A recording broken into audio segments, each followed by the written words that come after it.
Good morning, welcome to RISE. My name is Tricia Coates and I'm the director of UVM's Leahy Institute for Rural Partnerships and our Office of Engagement. We've invited you all back for RISE and you've come again. There are over 593 of you in the room right now. Let's not tell the fire marshal or our public safety vice president over that table. There are nearly 100 participants online right now. We come from every county in Vermont, 16 states, 4 countries. We are all here to learn, to network, and yes, enjoy the food. In the end, I think we're here because we want to make a difference in the world. I can see it in all of you. Some of you have asked about our theme, rural prosperity. What does that mean to you? You will have opportunities throughout the day to collect examples of prosperity that are relevant to you. Where are you seeing it? Maybe in a downtown with a new small business. Maybe it's in an entrepreneur trying to get his idea to market. I will be on the lookout for communities creating spaces for innovation, for gathering, even public art. At its core, prosperity might look like doors that are wide open to educational opportunity, or where there is wellness, because there is a new way to access healthcare or outdoor recreation or fresh food. What kinds of places prosper, and how do we build those for ourselves and our neighbors? And for our purposes today, how do the capacities of your research university help build prosperity? We're so glad you've come to find out. RISE is our annual opportunity to demonstrate how the university and ambitious, idealistic, and occasionally stubborn members of our community have come together to learn, to fix, to build our way to prosperity. Entrepreneurs, educators, farmers, nonprofit leaders, state agencies have all come together with our faculty, our students, and our technical experts, also sometimes stubborn, to solve some of the most pressing problems we face. It's inspiring work, this belief that we can solve really hard problems by working together, and it explains the hopeful energy you feel in this room. Today, in our panels, workshops, and presentations, I'm sure there will be plenty of opportunities to catch some inspiration and to think about prosperity and your community. And I'm honored to share our land acknowledgement. The campus of the University of Vermont sits in a place of gathering and exchange, shaped by water and stewarded by countless generations of Indigenous people, in particular the Western Abenaki people. Acknowledging the relations between water, land, and people is in harmony with the mission of the university.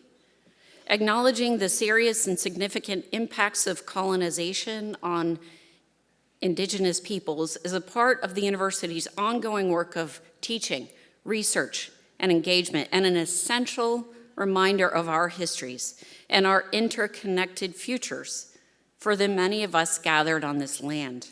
UVM respects the Indigenous knowledge interwoven in this place and works to uplift the Indigenous peoples and cultures present on this land and within our community. Before we begin our schedule, I'd like to offer a few thanks, well, a lot more than a few thanks. This year, we've invited 25 students from UVM to serve as our ambassadors. Please seek them out for directions and information. They are keeping us young and keeping us on task. Thank you to our sponsors for believing in the value of this gathering and our work. The Vermont Community Foundation, The Alchemist, Hula Lakeside, Cabot Creamery, Burn Chocolate, VSET, Homeport, and a very special thank you to our partner Sodexo, which has become both a generous sponsor and a thought partner for this event. We look forward to their Vermont First Lunch and Learn and lunch. I'd like to recognize a few state leaders who have joined us today and who have who've been great friends and collaborators. Lindsay Curley, Secretary for the Agency of Commerce and Community Development, Lyle Jepson, Commissioner for Economic Development, Heather Pelham, Commissioner for Tourism and Marketing, State Representative Monique Priestley, State Senator Acacia Ram Hinsdale, Gubernatorial Candidate Allie Richards, Lieutenant Governor Candidate Ryan McLaren, representatives from our senators' offices, Senator Sanders, Senator Welch, and those with Congresswoman Balint. We are pleased to welcome our partner from UVM Health, Dr. Stephen Leffler. And later today, we'll be joined by Vermont Treasurer Mike Pichak. She will be formally introduced, but I want to personally thank Vermont's Congresswoman, Becca Balint, for being with us today and for her tenacious advocacy for UVM, for Vermont's communities, and for the Leahy Institute. The Leahy Institute, thank you.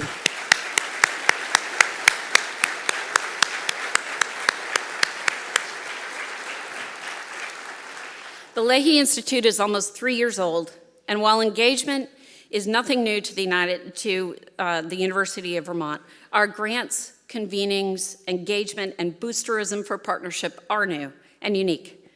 UVM leaders have come along for the ride, providing their support and encouragement. And I'd like to thank several, including our Provost, Linda Shadler, our Vice President for Research and Economic Development, Kirk Dombrowski, and our President, Dr. Marlene Trump.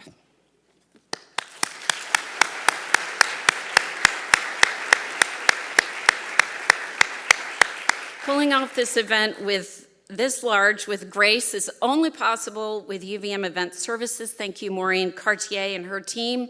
A shout out to Driven Studios and to UVM Strategic Communications for helping us tell the world about RISE and look good while doing it. Yes, thank you all. And the erstwhile Leahy Institute team, like the New York Knicks, is a winner. Yep. But this crew has never had to come from behind to win. They work hard from day one. Thank you, Michelle Carodi, Emma Spett, Daria Girani, Summer Cawley, Jacob Thomas, Lindsay Stamler, Kristen Andrews, Josh Teffabaugh, interns Joe Robb, Braden Lynn, Fitz Keenan Koch. Thanks also to our wonderful board of advisors.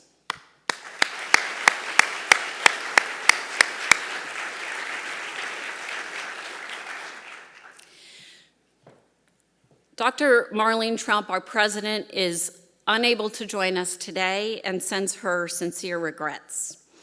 So I'm very pleased to introduce our Vice President for Research and Economic Development, who will welcome you to RISE on behalf of the university. In his short time at UVM, Dr. Dombrowski has reordered UVM's research infrastructure, grown UVM research in all areas of study, and propelled UVM to a prestigious R1 status. Kirk is a cultural anthropologist, which may explain his knack for motivating groups of people to jump over very high bars here. And besides all of this, Kirk is a mentor to many, our 0 to 110, and UVM's Chamber of Commerce, all wrapped up in one. Kirk?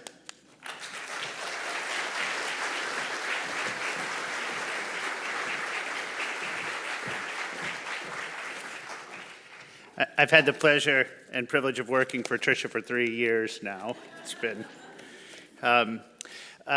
as she mentioned, Dr. Trump can't be here today, and but really is excited that this is happening, and really I think is leaned in very heavily on the economic development potential of the university. And that this has been our mission and our goal as a land-grant university for a long time. But at this point, the need and the opportunity are both so large that we really feel like we are rededicating ourselves in this space and really trying to open up a whole bunch of new doors. So this conference, as an event for sort of kicking off that process each year and bringing together new perspectives and highlighting the great work of the Leahy Institute, is actually now a stand-in for what's to be a major strategic priority for the university. And we're really excited about that. That'll be led through our office. We're going to see a lot more of that coming out. And Marlene is really driving that process all the way through. So thank you and welcome on her behalf, and welcome to the conference. This is our sort of keynote land grant event, and as you've heard from me, if you've heard this in the past, we have taken a sort of 21st century land grant approach at the heart of this conference, and it comes through in the Leahy Institute for Rural Partnerships theme. The original land grant was there's knowledge and talent and things at the university that can go out into the community and make a difference. But there is so much knowledge, talent, and excitement out there in the community that these days a true land grant university is not a one-way street, it's a partnership. And that, I think, is what we're really trying to bring together on a day like today is what are the things and ways that we can do together? Where are the insights that we can bring in from the outside? And I think that's the new land grant mission of UVM for the next century. And we feel like we're well prepared to do it. I had notes. So I want to thank Patricia and her team and point out a couple of really great examples. We're doing work in K through 12 schools with the Agency of Education in that partnership, supporting successful community connections. Our maple experts are partnering with sugar makers to improve syrup quality before it goes to market. Faculty and students are inventing mechanisms to deploy robots to take microplastics out of our water. UVM students are providing business coaching with startups throughout our region. These are all the sort of new partnerships supported by the Leahy Institute that are really out there to try and make those connections, erase the walls around the university. The theme of this year's RISE Conference of Rural Prosperity in the context of university community collaboration, how we can work together to create new opportunities for Vermonters and their communities. How do we grow the workforce? How do we boost our capacity to respond to opportunities and challenges and to incubate new businesses? How do we support high-quality learning, access to healthcare, data, and research to support policy decisions? These are all things that your university can do with you, for you, and at your direction, and we're really excited about those opportunities. So, best of all, RISE is going to give us another opportunity to connect, and every year's RISE comes out of the connections we make of the year before. And I'm really pleased to say I have Dominic Endicott and Tony Pippa. You know you're doing something right when previous year's keynotes come back to the conference as participants. That's a pretty good thing. So Dominic and Tony are here, and that's really exciting for me. Okay, so it is now my pleasure to introduce Congresswoman Becca Balint. I'm so pleased to welcome her as our first guest through some of the most dynamic and challenging times in American politics. And we have seen each other in DC and had to go through what is F&A and why are we so upset about that? And so we've had a lot of great conversations and tremendous support from the team.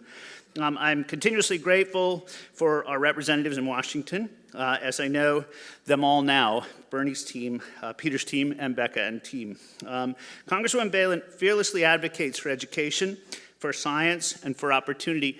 And I'm not sure if she'll talk about it today, but she's introduced legislation and continuously worked on an issue that's so important to Vermont, housing, and really takes something that we do at the university and at the Leahy Institute very seriously, which is how do we use Vermont as the test case, as a building block for potential national programming? Because if we can make it work, we can show it can work to the rest of the country.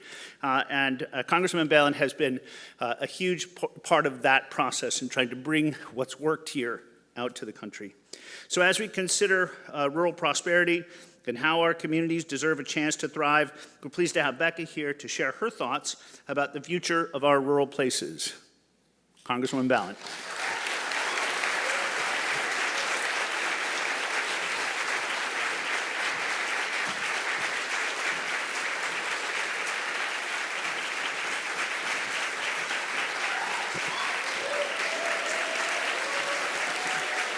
Thank you.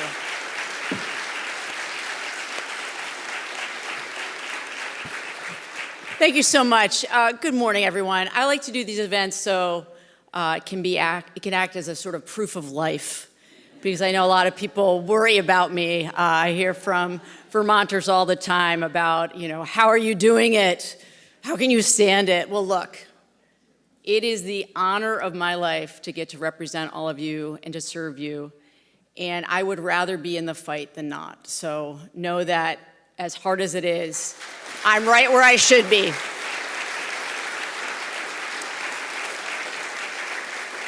So thank you, Kirk, for that kind introduction. Thank you, Tricia. Thank you to UVM President Trump, who I've had the pleasure of having several conversations with, really consequential, meaningful conversations, and looking forward to continued partnership.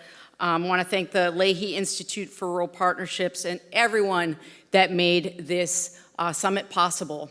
I am very excited to be in a room full of smart, nerdy people.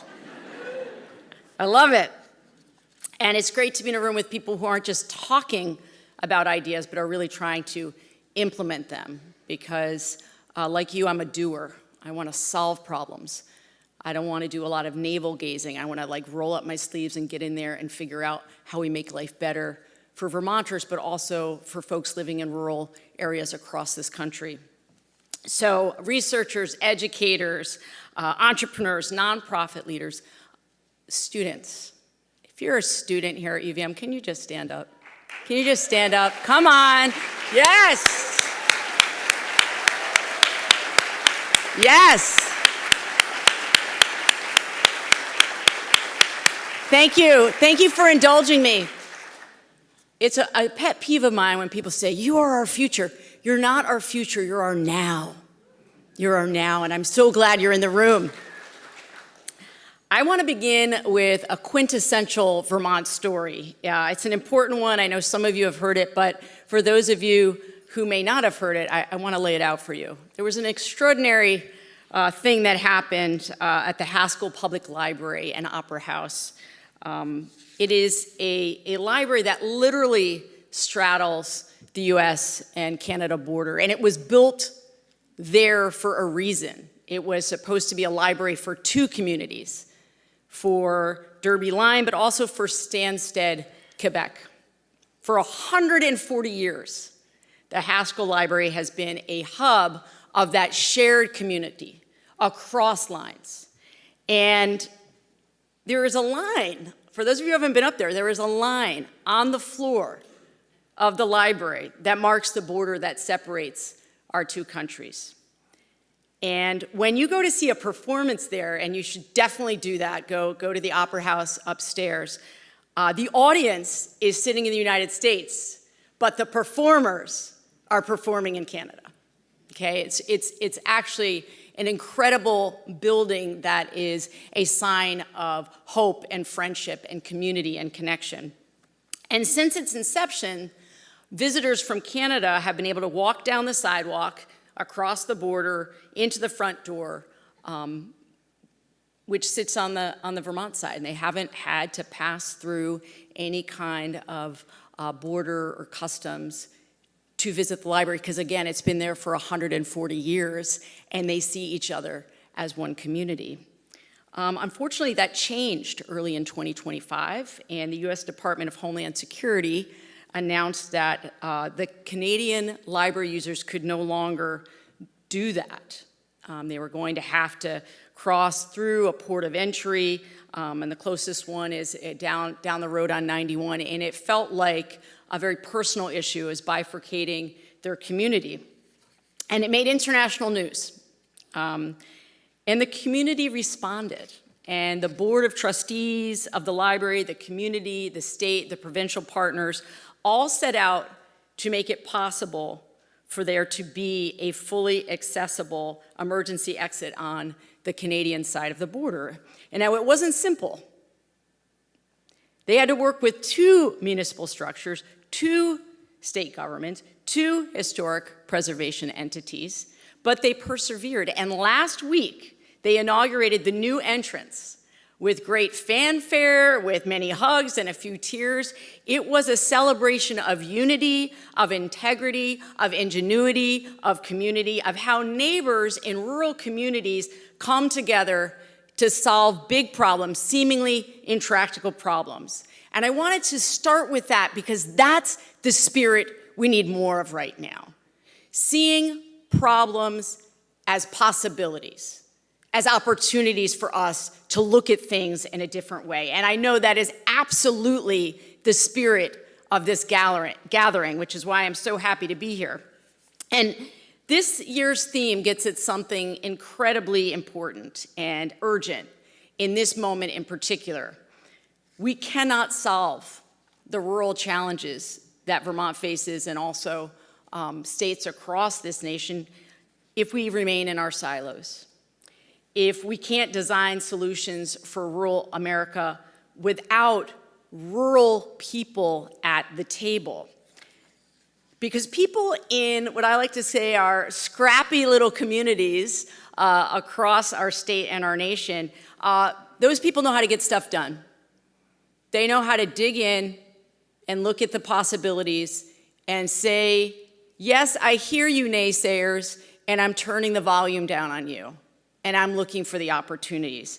And I want to start with a framing that has really helped me within my work in community, in my committees in Congress at a time when things are so fraught. And that is that whether you represent Vermont or Kentucky or Michigan or Arizona or Mississippi, that rural is rural is rural. Our problems, yes, are slightly different, but on the whole, our struggles are the same. And that is an opportunity for us to make those connections across political lines, across geographic lines, across demographic lines. Rural is rural is rural.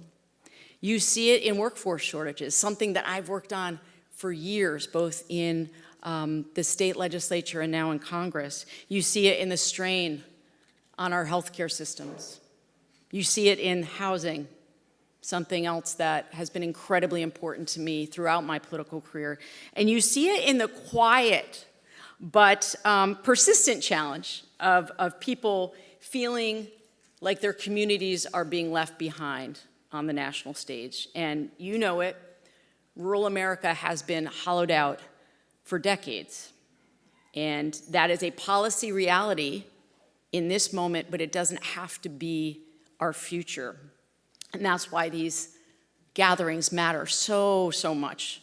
Because I can tell you too often when federal policies are written, and I've been in those rooms, and I've been talking with well-minded people who really want to be of help and of service, but their frame for solving problems is often large municipalities, big cities, very populated areas, and they want to take a solution that they see and then just sort of shove it onto rural communities. And we all know that doesn't work for a whole host of reasons, which I know you're going to dig into today.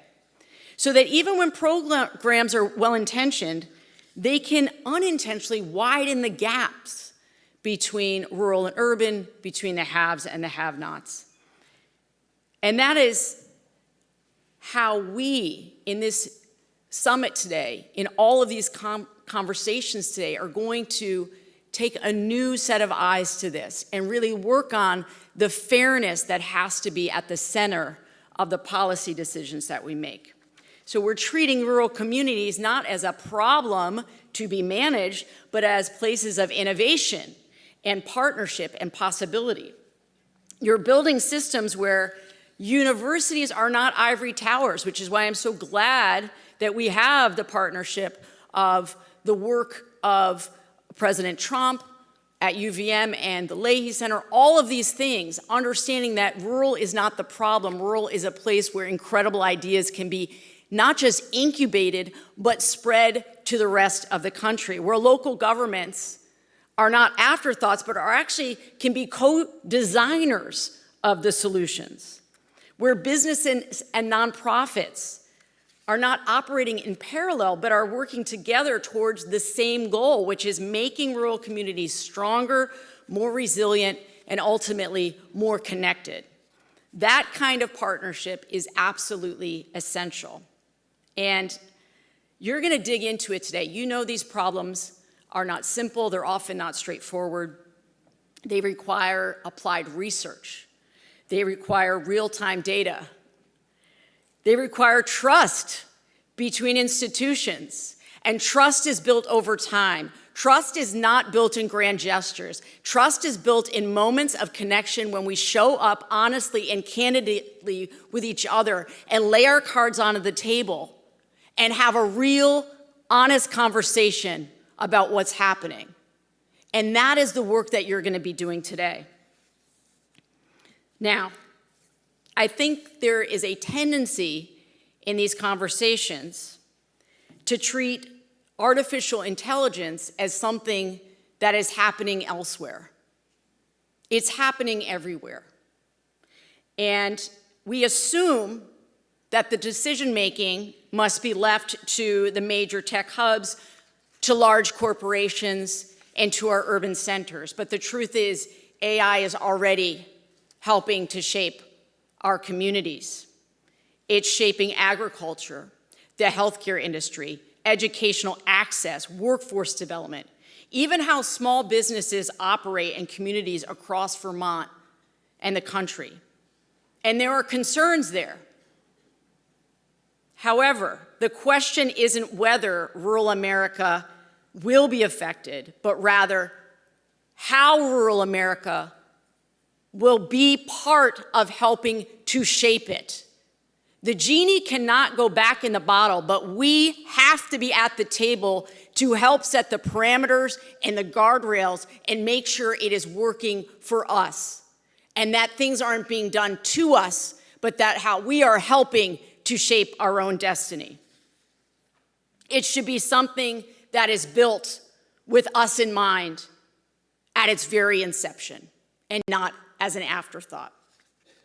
Now, I know you have a lot of great, incredible conversations ahead of you, so I do not want to take too much more time, but I want to close with this.